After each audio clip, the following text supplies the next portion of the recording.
Well, thank you for the extra transparency Yes. because we've been under a little bit of scrutiny lately about, unjustifiably, I might add. Very, very good. So, Madam Chair, just real quick, so Chris, the 163, is this, did you say, is this a maintenance fees? Is this tails on the original contract? Correct. This is an annual maintenance cost that covers for all the programs, they do updates. We get updates actually on a weekly basis for any fixes. They do, unlike our legacy software, we didn't see any upgrades on a 10 or 15-year span, and they do upgrades twice a year. So it covers all those costs. There's also a disaster recovery service included in that. So if anything was to happen, they would come in and help us restore. Okay. So you'd think being in the software business, it'd be more lucrative than being in the vending business, but as we learned tonight, hey, sell Coke. Yeah, so, yeah, we need to get some vending machines there.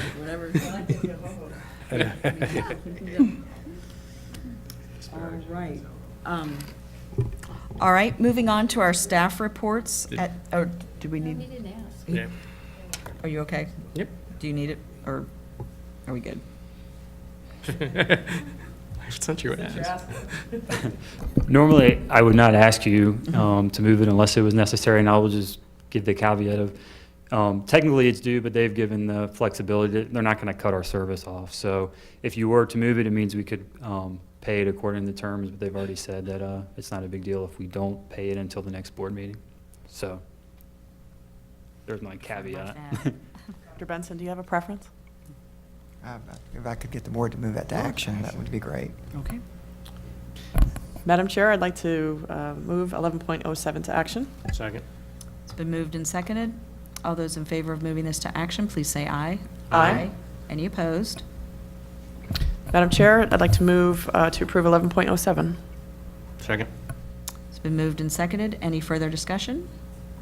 Hearing none. All those in favor, please say aye. Aye. Any opposed? Motion carries unanimously. All right, now we have our staff report on our student meal account. And I will invite Mr. Dunbrack to come back to us, not about vending machines.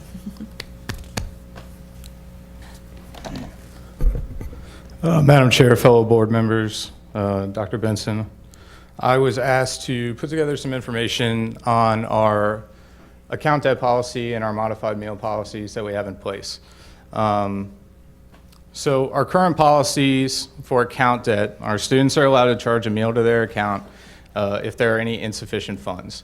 Elementary students can charge up to 3 days worth of meals. Middle and high school can charge 2 days. Students may not charge a la carte items to their account, only full reimbursable meals. And once an account goes negative, the student is made aware. Parent and guardian is contacted by an automatic call system. And we also tend to do things at the school, at the elementary schools especially. They'll send home flyers with the students, make little tags to send home with them. Really anything that we can do to communicate to the parents. In the past 3 years, we've also had a My Payments Plus system available, which you can do automatic repayments on, and also will notify you if you've set it up to give you an idea when your account balance is low. In terms of modified meals, our policy has been when the charge limit has been reached on a student's account, they're offered a modified meal, and that meal consists of a cheese sandwich, a piece of fruit, and a milk. Every student with insufficient funds is offered a modified lunch. They do have the option to refuse this lunch. It is just like any other meal that I offer on NSLP. I can offer it to them. They do not have to accept it. I cannot make them take it. While every attempt is made to provide this meal without creating an awkward situation for the student, it remains difficult for everyone involved. I will tell you this is the most difficult thing that we do in my sector of the division on a daily basis. It is the thing that my ladies hate the most. It's not even close. They will get up and they will tell me constantly they wish we could do something different. The original meal is saved when possible. Items such as milk and any other prepackaged item can be used again. Any single-serve items such as slices of pizza, hot vegetable sides, cannot be returned to the line for sale. That's health code violation, obviously. So in terms of the policy's length, I can track them back 5 years in print and on paper. past 5 years, past 2012, my staff does tell me that they were using these policies. However, I can't confirm that in writing anywhere, so I'm comfortable saying I can at least trace it back to 2012 in terms of how long we've been executing these policies. The reason that we have policies in place regarding account debt is by being a part of the National School Lunch Program, any type of negative debt that we have at the end of the year is required to be repaid to the state. The National School Lunch Program is a really good program, but the one thing that they haven't really done in any of the years that it's been a part is figured out what to do if we have a student that's not able to eat, if they're a paid student and they have no money. The way that the program is officiated is if you're a paid student, you have no money, you get nothing. There really is no policy in place for a modified meal. There is no policy in place on how long we can charge them, nothing. Really, all those policies are adopted by divisions. The state, the government's policy is nothing is offered, nothing is done. That student just doesn't eat. It's the parent's responsibility.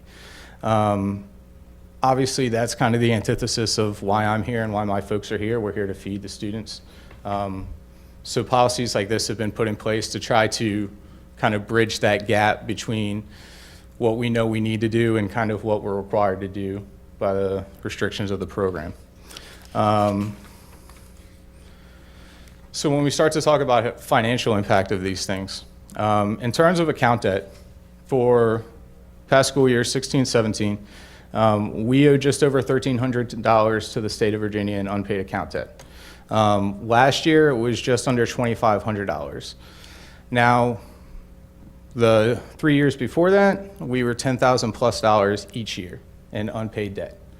There are several ways that this can accrue. Even at $10,000, when you look at a district of our size, that would be pretty reasonable. 6 years ago, Virginia Beach owed close to $1 million in unpaid lunch debt, because it very much becomes a slippery slope. And when it's not kind of addressed early on, it snowballs and snowballs, and at the end of the year, you've dug such a big hole, it's tough to dig yourself out. The improvement in account debt, I believe, can be attributed to increased efforts in parent-guardian communication, specifically the automatic call system. We were doing an automatic call system just as nutrition in the past this year. Shree Johnson and the kind folks in communication were able to get us onto the Blackboard call system, and that does help us communicate with the parents quite a bit. It automatically downloads from our POS files, sees any student in a negative debt, and immediately automatically calls that parent. It's worked out pretty well, and obviously we can kind of look at the numbers and see that we're making strides in order to cull that debt down.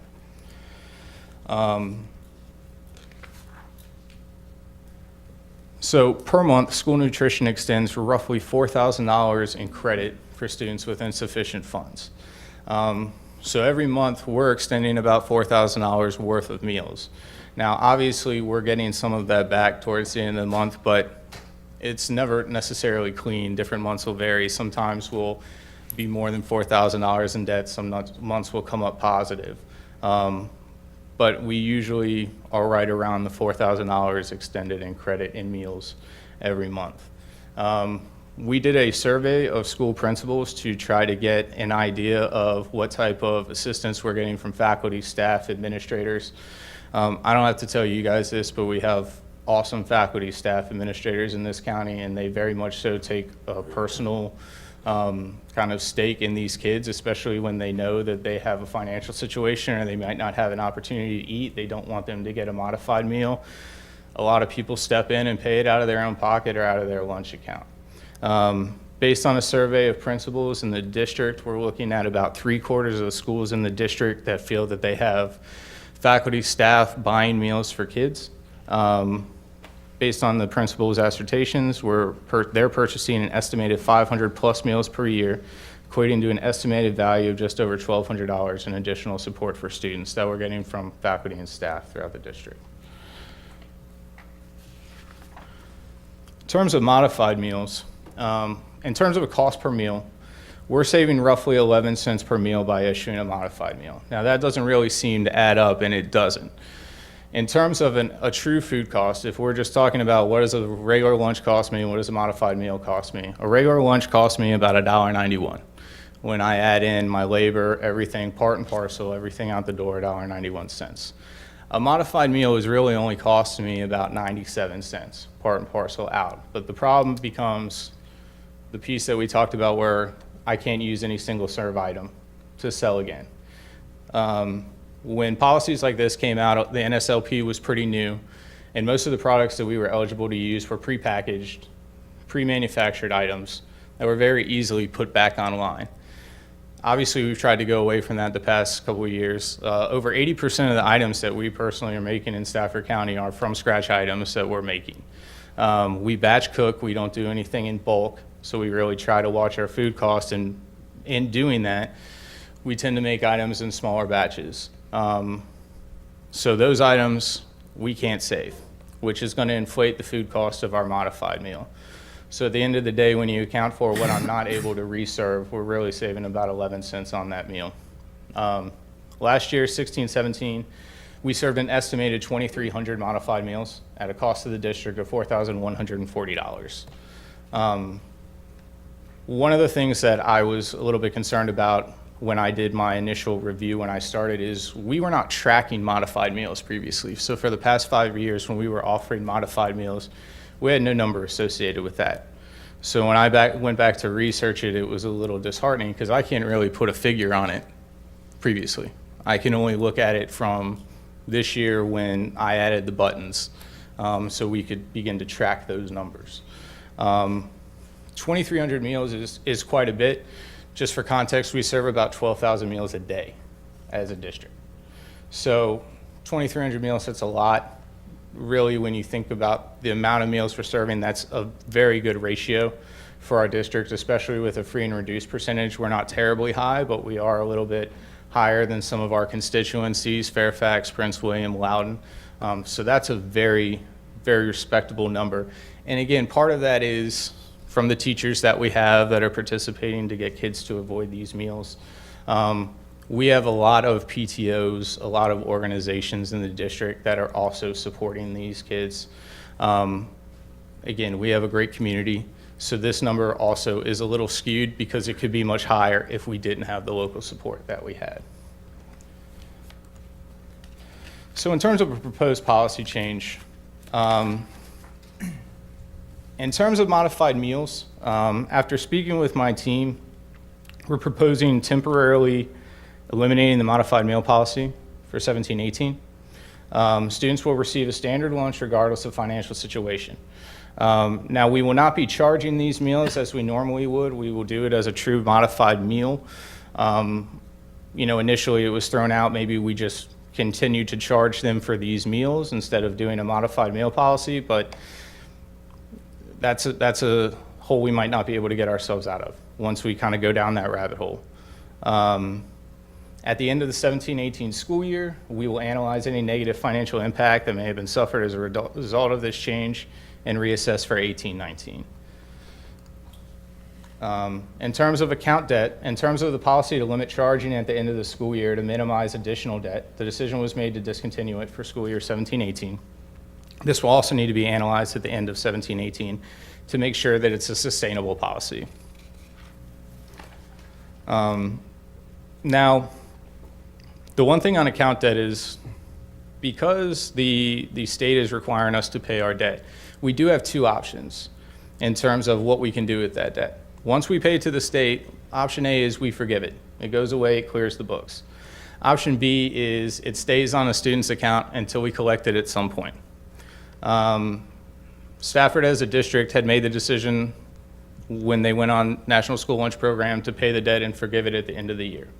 I've been in a district before where we did carry debt, and what I saw was debt being carried for 6, 7, 8 years, and a high school senior running into my office the day of graduation and asking if they could pay their lunch debt.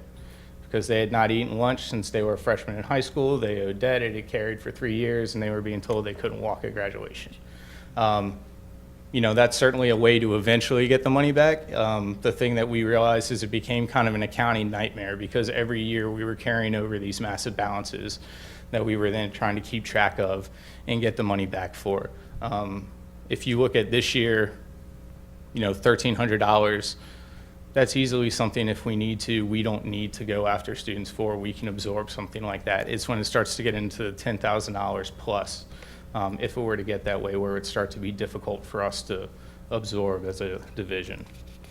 So just some additional thoughts. So the creation of the policies in general came about because of the increasing financial liability that was being undertaken by nutrition departments after the onset of the National School Lunch Program.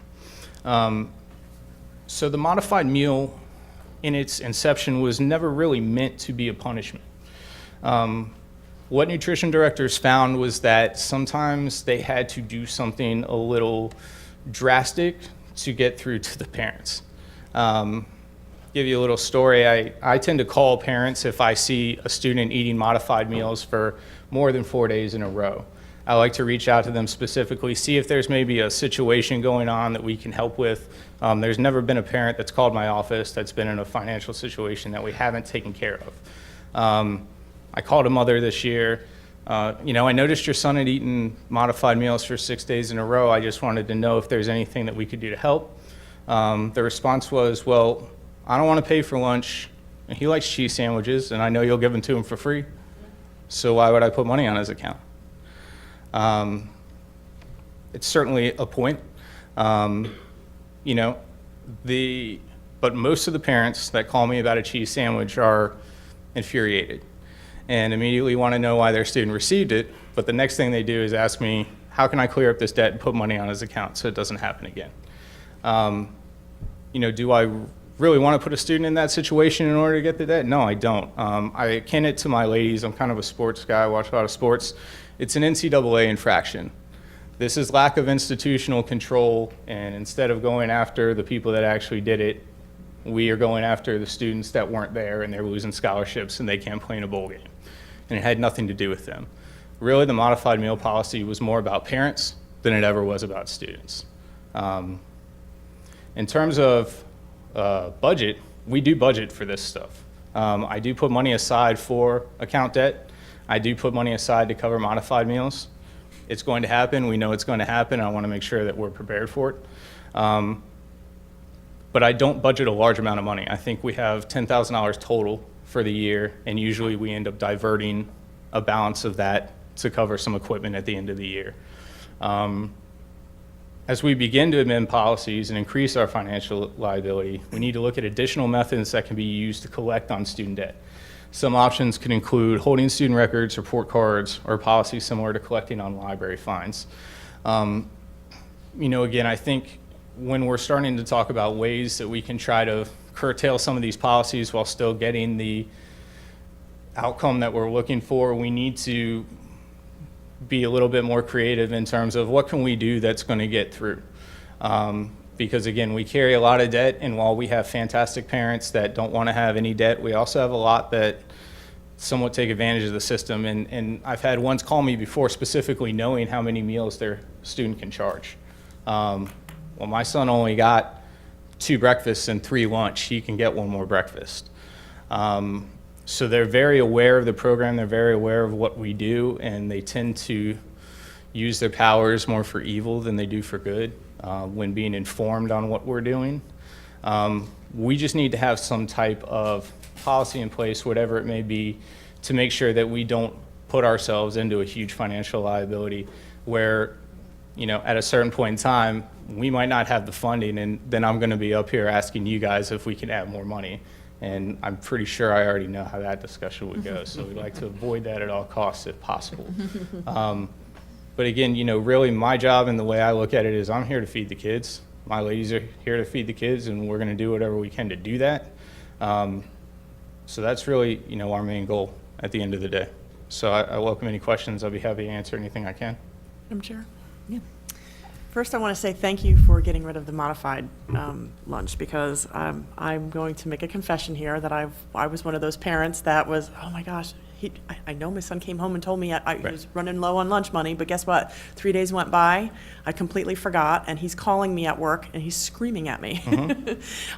It's only 2 pieces of bread and literally a slice of cheese. It's not like a grilled cheese sandwich, so he was really upset with me about that. So thank you for getting rid of that, because I do make mistakes like everybody else. I'm We kind all of busy do. myself. Yes, ma'am. One suggestion I would like to make is that when I fund my kids' accounts, I do it on my app Yes. here. The problem with that is that it doesn't hit right away. Correct. So when he's calling me and screaming, I'm like, I'm loading it right now. He's going to the lunch ladies and saying, my mom just loaded it, and here's a picture of the screenshot that she just sent me. It was still no go. I get quite a few of those, a lot of screenshot pictures. So is there any way that we can talk to the folks that are receiving this money, and that so we can see real time, hey, that parent just put $50 into my Right. kid's lunch account? So I wish I had my automation specialist here, Joe Corzin. He is the gentleman in my office that is the liaison with My Payments Plus. And we've had ad nauseum discussions with them about trying to get something in real time. What they will tell us is it can take anywhere between 24 hours and 48 hours for a payment to place on the account. That's on their end. Once it goes on their end, then their system has to update with our system. So we've had instances of the past where it's taken up to 72 hours plus. And to your point, that's not really efficient. And it kind of defeats the whole purpose of an online payment system. What we're looking for is actually possibly moving online systems. My Payments Plus is a little antiquated and it's not the most user-friendly. We've been looking at, and we have some meetings this upcoming year, to possibly go with a new system that would not only do things like that, but it would also upload menus to apps, kind of a more cohesive technology approach to it, as opposed to just a payment system, putting nutritional info online, allergy info on the apps, just kind of everything involved with nutrition. So we are looking at that, but I agree, that is a problem. And I get a lot of pictures of payment screens, do. a lot. I'm sure you do. And we always honor them. Yeah. You know, we don't get hit a lot on return fees, it happens, but I would rather do that than not feed someone. Right. So the last point that I want you to take into consideration as you're changing systems and things like that is that some of these kids, you know, especially in the high school, they're growing and my kid's just turned 16 and he's 6'4" already. So cheese sandwich wasn't cutting it. So, you know, maybe rethinking what we're giving them, you know, temporarily until the parents can become whole on their accounts is one thing, but even more so during testing time, SOQ or SOL time and things like that, because what's happening is these kids don't eat, especially if they're on ADHD medication or something, or they're just growing kids and they need to have food in their stomach. So I just want you to keep that in mind. And I'll give you an example. Some of them go to their teachers and say, hey, my mom forgot to put money in, and then some of the teachers are like, "Oh, you poor thing," and they're pulling money out of their own pockets to make sure that their students are eating too. So we already ask way too much of our teachers, and that's just something I want you to keep in the back of your head. I would agree. I push breakfast a lot during testing. I mean, National School Lunch Program, School Nutrition Association, all that'll provide numerous amounts of data that'll show if they get a breakfast, they test 30 to 40% better, and it's not even close. Okay. Well, thanks. I appreciate it. No problem. So you're gonna go?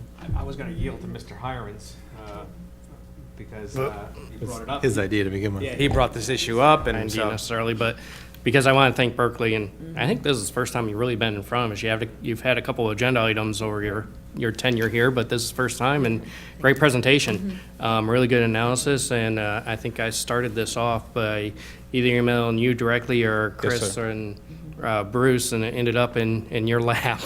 And I appreciate the work you've done on it. And this did start as I saw a Facebook post from a neighbor and a friend of mine whose son, who, you know, she's like the rest of us. We, you know, just happened to not fund when he happened to be out of money, and got a cheese sandwich, and it was an SOL day. And she was pretty concerned about that my son got a cheese sandwich, didn't get his normal meal, and it happened to be an SOL time, because we do tend, I don't know if it's a school site-based decision or if it's done at our level, division level, kind of tighten the screws, or have been. It's at a during division level. the end of the school year, right there at the SOL time, which, as we've already said, that's not a good time for Right. kids to be hungry. So I do appreciate that we have that in consideration. And I really am excited, happy to see this come forward and get some attention.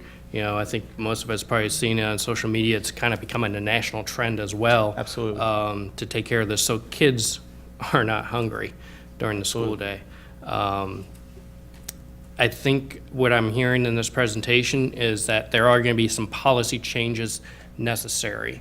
Yes, sir. Are those policy changes school division policy changes, or are those school nutrition office policy changes? So in terms of account debt and modified meals, that's a nutrition policy. That's all outlined in our policies. So we were just going to modify those to basically do away with the end of the credit limit and to adjust the modified meals for next year, and then re-examine it at this time next year to see what the financial outcome was. Okay, so there's no additional action that the school board No, will sir. actually have to take in adjusting our policy? No, sir. Okay, very good.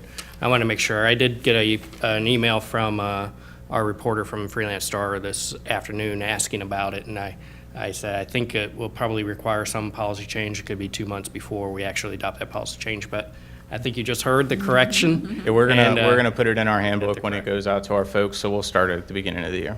Okay, very good. And like I said, I do appreciate this. I think a lot of kids throughout the county will appreciate this. Hopefully their parents will listen to those automated phone calls and those additional flyers to make good on their debt. And hopefully it relieves our teachers a little bit, our PTOs, or all our staff, I should say. You know, and it's not just the teachers that are, they're opening up their pocketbooks in the middle of the day to make sure the kids get fed. So Agreed. thank you.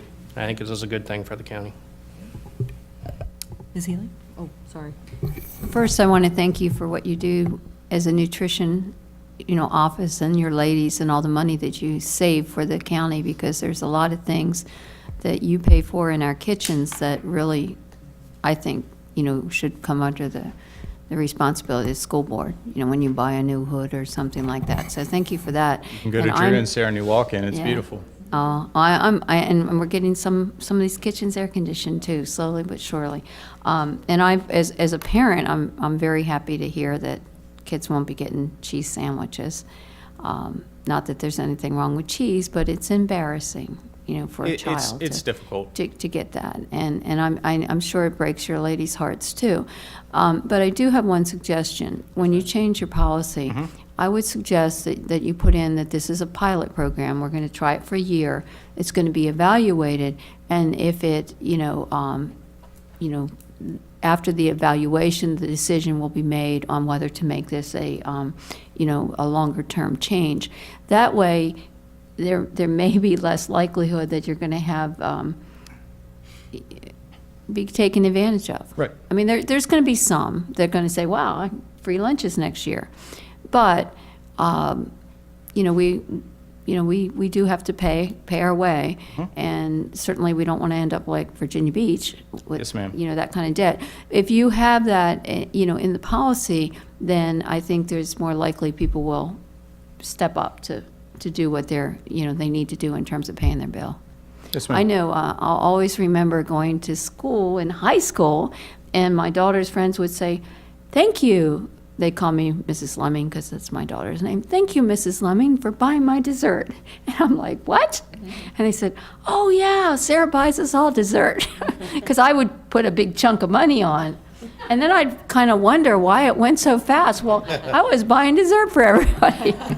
We get quite a okay. few calls to limit a la carte purchases on Yeah, accounts. well, I We have a found lot out of after students that are I very- could.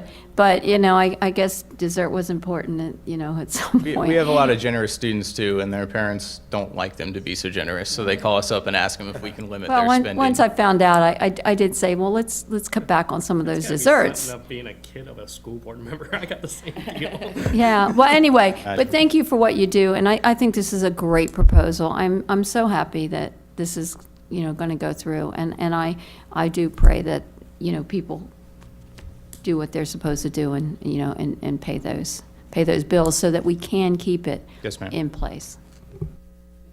Mr. McCosker, I'll get you. I'll get you. No, that's fine, quite all right. So thanks, you've been thanked enough, right? Good job, right? I could use a few more. Okay, well, you've done a wonderful job, Ben, and, and it's good to see you finally up here. Yes, sir. That's great. So anyway, appreciate your hard work collecting the data on the topic. You know, no one wants to see kids go hungry, Nope. right? So, and I think you're doing a great job to make sure that doesn't happen, you and your folks, right? So, on a special note, just reading your stuff, it's particularly heartwarming to see that 500-plus employees last year, and there's probably There's probably more. 2,000 really that To be have honest been. with you, this is just based on the principal's knowledge. What I see in cafeterias every day, I would say it's more than that. And to buying the kids lunches for them when they don't have money. Absolutely. That's a wonderful thing. You know, and I agree with the allowing, after looking at your data, it looks like it's 11 cents times 2,300, so it's $258 a year is what it's going to cost us to give a hot lunch, right? Yes, sir. And so makes no sense not to do that. And so I would agree. Thanks for, first of all, yeah.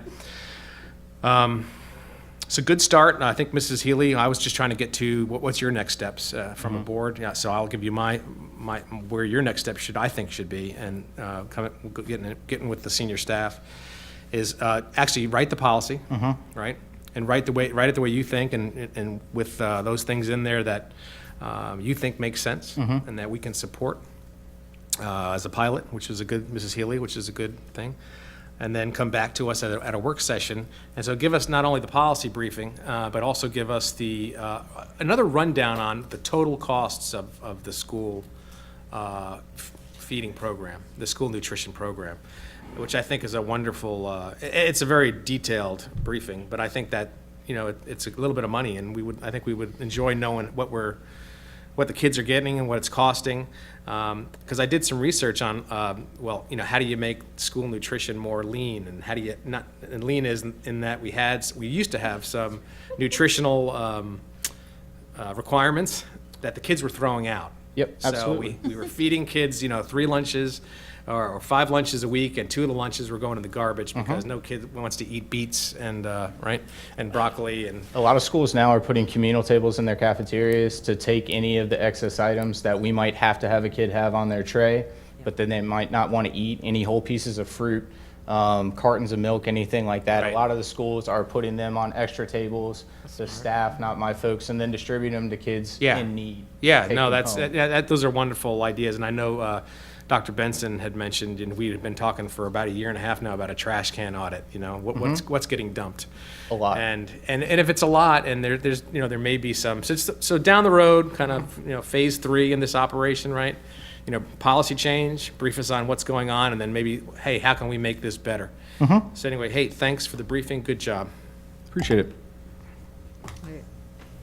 Mr. Conlon? Yeah, just to echo these folks, thanks. And Scott, thank you, Mr. Hirons, for bringing this up. I didn't know this was the issue that it was. And then I came home after a couple nights after we were talking, a couple weeks ago when we were talking about this. And the next day, one of my daughters had a friend over, and I asked them about it, and her friend goes, Mr. Conley, you don't know what food shaming is? It's like, food shaming? So it has a name, apparently. It does. It was given a name by the media, food shaming. I got an article about it. It was interesting. Yeah, food shaming. Yeah, it's difficult for everyone involved. Yeah, no, it really seems, so thank you again. I think this is really worthwhile.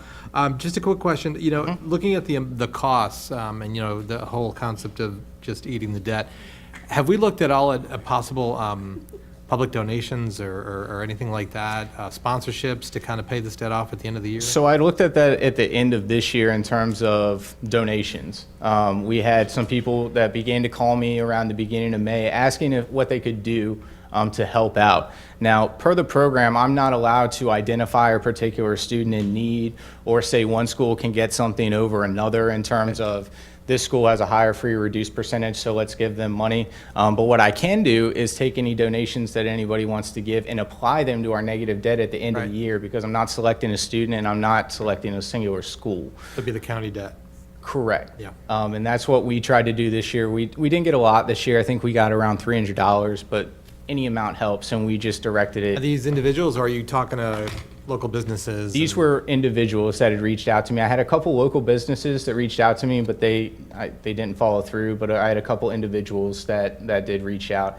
And a lot of graduating senior parents asked if they could just donate any remaining balance to that also. Is that reflected in the numbers up here? Yes, sir. It is. Yes, sir. Okay, great, thank you. All right, any other comments? Yep. What was the answer to that? If I graduate and I still have a credit, can that credit be? Yes. Okay, good. You can, so we can't I- take it out of the account and donate it somewhere, but we can give it back to you, and then you can either cut us a check back or just endorse it or give it back, but we can take it. But it's not an automated. It's not direct. thing. Okay. Legally, I have to give it back to the parent. If they want to redonate it, it's up to them. All right, any further questions?